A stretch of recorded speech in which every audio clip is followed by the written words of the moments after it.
উম্মত দাবি করে কিন্তু রাসূলকে অনুসরণ করে না, এমন উম্মতের সংখ্যাই হলো বর্তমানে বেশি। এটা যে হবে 1400 বছর আগে রাসূল ভবিষ্যৎবাণী করেছেন। তিনি বলেছেন তাফতারিকু উম্মতি আলা 73 মিল্লাহ, আমার উম্মতগুলো 73 দলে ভাগ হয়ে যাবে। কুল্লুহুম ফিন্নার, সবগুলো জাহান্নামী হবে, ইল্লা ওয়াহিদা, শুধুমাত্র একটা দল জান্নাতি। উম্মত হবে কয় দল? জবাব দিন দয়া করে, কয় দল? 73 দলের মাঝে জান্নাতি হবে কয় দল? মাত্র এক দল, বাকি 72 দল জাহান্নামী। আমার উম্মত 73 দল হবে। রাসূলের উম্মত বলতে হিন্দু, বৌদ্ধ, খ্রিস্টানকে বোঝানো হয় না। রাসূলের উম্মত বলতে আমরা কালেমাওয়ালা মুসলমানদেরকেই বুঝি। এই কালেমাওয়ালারা 73 দল হবে। রাফিজি, খারিজি, জাবরিয়া, কাদরিয়া, শিয়া, মুতাজিলা, মাঝবান্ডার, দেয়ানবাগ, আটরশি, এই সব কালেমাওয়ালা মুসলমান। কিন্তু বলুন তো, শিয়ারা পথপ্রাপ্ত নাকি বিভ্রান্ত? তাহলে কালেমাওয়ালাদের মাঝেও বিভ্রান্ত। যারা কাদিয়ানি তারা কি কালেমা পড়ে নাই? তাদের আজানের মাঝে কি আশহাদু আল্লা ইলাহা ইল্লাল্লাহ কালেমা নাই? আশহাদু আন্না মুহাম্মাদার রাসূলুল্লাহ কাদিয়ানির আজানের মাঝে কে কালেমা নাই? কিন্তু আওয়াজ দিয়ে বলুন তো, ওই কালেমাওয়ালা কাদিয়ানি গুলো মুমিন না কাফের? ওরা রাসূলের উম্মত দাবি করছে। এজন্য প্রিয় নবীজি বলেছেন আমার উম্মত গুলো 73 দলে বিভক্ত হবে, জান্নাতি মাত্র এক দল হবে। কিলা মান ইয়া রাসূলুল্লাহ, প্রশ্ন করা হলো হে আল্লাহর নবী, জান্নাতি একটি দল, সে দল আমি চিনতে চাই, সেটা কোন দল? ক্বালা মা আনা আলাইহি ওয়া আসহাবি, রাসূলুল্লাহ জবাব দেন, যে মত, যে পথের উপরে আমি নবী মুহাম্মদ এবং আমার সাহাবারা অধিষ্ঠিত, প্রতিষ্ঠিত, ওই পথ মত যারা মেনে চলবে শুধু তারাই জান্নাতি।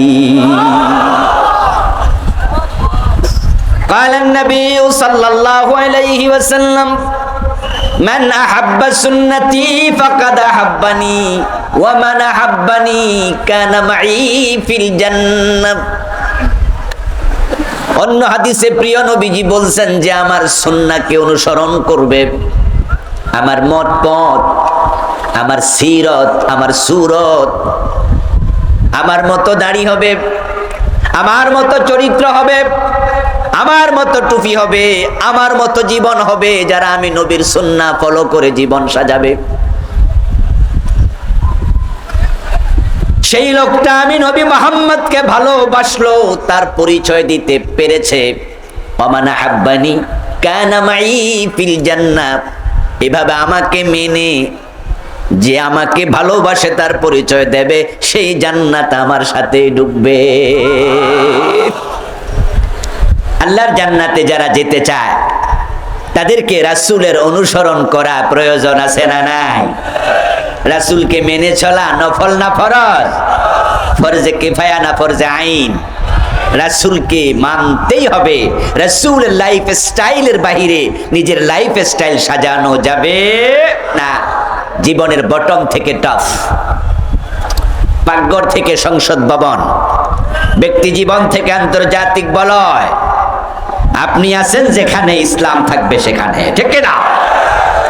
ইসলামকে সাথে নিয়ে যে চলবে সেই হবে জান্নাতি। রাসূল সাল্লাল্লাহু আলাইহি ওয়াসাল্লামকে অনুসরণ না করে জান্নাত পাওয়া যাবে না। এজন্য আল্লাহ তাআলা আপনার জীবনের সব কাজ রাসূলের সাথে মিলাইয়া তারপরে নেবেন। যে ব্যক্তির কাউল এবং আমল, কথা এবং কাজ আল্লাহর নবীর সাথে মিলবে না, তার কথা কাজের মূল্য আল্লাহর কাছে 1 পয়সাও নেই। একটি উদাহরণ দিলে বুঝবেন। যারা জানেন তারা একটু মুখ লড়াইয়েন, ঠোঁট লড়াই একটু কথা বলুন তো, মাগরিবের ফরজ কয় রাকাত? কেউ যদি 4 রাকাত পড়ে সওয়াব একটু বেশি হবে না নামাজ বাতিল হবে? মাগরিবের নামাজ যদি ফরজ কেউ 4 রাকাত পড়ে, তামাম দুনিয়ার সব আলেম ফতোয়া দেবে নামাজ বাতিল। ওই লোক যদি আর্গুমেন্ট করে দাঁড়াইয়া বলে অপরাধ কি? 4 নম্বর রাকাতে আমি সোনার বাংলা গান গাইছি নাকি? আমি তো সূরা ফাতিহা পড়ছি। মসজিদের হুজুর ওয়াজ করেছে কোরআন শরীফ পড়লে প্রতি অক্ষরে কয় নাকি কমপক্ষে 10। তা আমি তো পুরা সূরা ফাতিহা পড়ছি, আমি তো কোনো খারাপ কাম করি নাই। 4 নাম্বার রাকাতে একটা রুকু বেশি দিছি, 3 বার সুবহান রাব্বিয়াল আযীম বেশি পড়েছি। 4th রাকাতে 2টা সিজদা বেশি দিছি, 6 বার সুবহান রাব্বিয়াল আলা বেশি পড়েছি। তোমরা যারা 3 রাকাত পড়ছো, তোমাদের সে আমার 4 রাকাতে ইবাদত বেশি, সওয়াব তো বেশি হওয়ার কথা, বাতিল হবে কেন? আমার অপরাধটা কি? তখন আমরা সবাই মিলে একটাই জবাব দেব, কোনো অপরাধ তুমি করো নাই। 4th নম্বর রাকাত, ওখানে গান বাজনা করো নাই, কোনো অন্যায় কথা বলো নাই। শুধুমাত্র একটা প্রবলেম, তোমার মাগরিবের নামাজ নবী মুহাম্মাদের মাগরিবের নামাজের সাথে মিলে নাই। নাকি নাকি নাকি সে কি 4 নাম্বার রাকাতে সোনার বাংলা গান গাইছিল? সে তো সূরা ফাতিহা পড়ছে। দেখতে মনে হয় কামটা খারাপ কিছু না, একটা রুকু বেশি দিছে, 2টা সেজদা বেশি দিছে, সে তাসবিহ একটু বেশি পড়ছে। সে যদি বলে যে আমার অপরাধটা কি দেখায় দাও, সুবহান রাব্বিয়াল আলা, এটা কি অপরাধ? আচ্ছা, আল্লাহকে রুকু করা সেজদা করা কি অপরাধ? তো সে যদি বলে অপরাধটা কি সেটা দেখাও, আমরা বলবো অপরাধ নাই, কিন্তু প্রবলেম হলো তোমার নামাজ রাসূলের সাথে মিলে নাই। রাসূলুল্লাহ সাল্লাল্লাহু আলাইহি ওয়াসাল্লামের কথার সাথে উম্মতের কথা মিলবে, কাজের সাথে উম্মতের কাজ মিলবে। এবার বলুন তো, রাসূলের জীবনের লক্ষ্যের সাথে উম্মতের জীবনের লক্ষ্য মিলা দরকার আছে না নাই? বাংলাদেশের লোকেরা রাসূলকে মানে না তা না, কিন্তু তারা পুরা জীবনের সব জায়গায় মানতে রাজি হয় না, কারণ তারা অধিকাংশ সুবিধাবাদী। তারা রাসূল মানে ততক্ষণ সুবিধা আছে যতক্ষণ, অসুবিধা যেখানে আর রাসূল মানে না সেখানে। তারা মসজিদে ঢোকার সময় ডান পা দিয়ে ঢোকে, তা নিয়ে একজনও দ্বিমত করে না। মসজিদ থেকে বের হওয়ার সময় বাম পা দিয়ে বের হয় সবাই মিলে, কেউ দ্বিমত করে না। আল্লাহু আকবার বলে নামাজ শুরু করে, কেউ দ্বিমত করে না। সালাম ফিরিয়ে নামাজ শেষ করে, কেউ দ্বিমত করে না। ইমাম যদি মাগরিবের ফরজ 2 রাকাত পরে সালাম ফিরিয়ে দেয়, একজন মুসল্লিও সালাম ফিরাবে না, লোকমা দিয়া হুজুররে সোজা করে দেয়। আমার রাসূল ডান পা দিয়ে ঢুকেছে, সব মুসলমান কই ইয়েস, আমরাও ঢুকবো। আমার রাসূল মসজিদ থেকে বাম পা দিয়ে বের হয়েছেন, সব মুসলমান একমত, ইয়েস আমরাও তাই করব। রাসূল আল্লাহু আকবার বলে নামাজ শুরু করেছেন, সব মুসলমান একমত, আমরাও তাই করব। রাসূলুল্লাহ মাগরিবের ফরজ 3 রাকাত পড়ছে, আপনি 2 রাকাত পরে সালাম ফিরান। আপনি ইমাম, আমার বাবা হলো, আমি আপনারে মানি না, লোকমা দেব, আমি রাসূলকেই মানি। ফির যদি মাগরিবের 2 রাকাত পরে সালাম ফিরায়, মুরিদ রাজি হবে না, ফিরেরও লোকমা দিয়ে দেবে, ঠিক না? আমরা রাসূলকে মানি, সব মানুষ বলে মসজিদে রাসূল মানি। আমার প্রিয় ভাই, যে রাসূলকে তারা মসজিদে মানে, হুবহু মানে, যখন দেশ চালায়, আমার নবী মসজিদ চালাইছে আল্লাহর আইনে, দেশও চালাইছে আল্লাহর আইনে। তারা রাসূলের হাদিস দিয়া মসজিদ চালায়, আল্লাহর আইনে রাসূলের হাদিস দিয়া দেশ চালাইতে রাজি হয় না। সেখানে তারা অনেকে দ্বিমত করে, তখন তারা বলে কেন, দেশের আইন আছে না, এখানে আবার কোরআন হাদিসের আইনের কি দরকার? অথচ মসজিদে যখন নামাজ পড়ছে, তখন তারা আল্লাহ এবং রাসূলের আইন হুবহু মানতে সবাই একমত হয়েছে, ঠিক কিনা? তো মসজিদে যে আল্লাহর আইন চলে, মসজিদের বাহিরে সে আল্লাহর আইন দরকার আছে না না? আচ্ছা, আমার রাসূল যখন 10 বছর মদিনার মসজিদে নববীর ইমাম ছিলেন।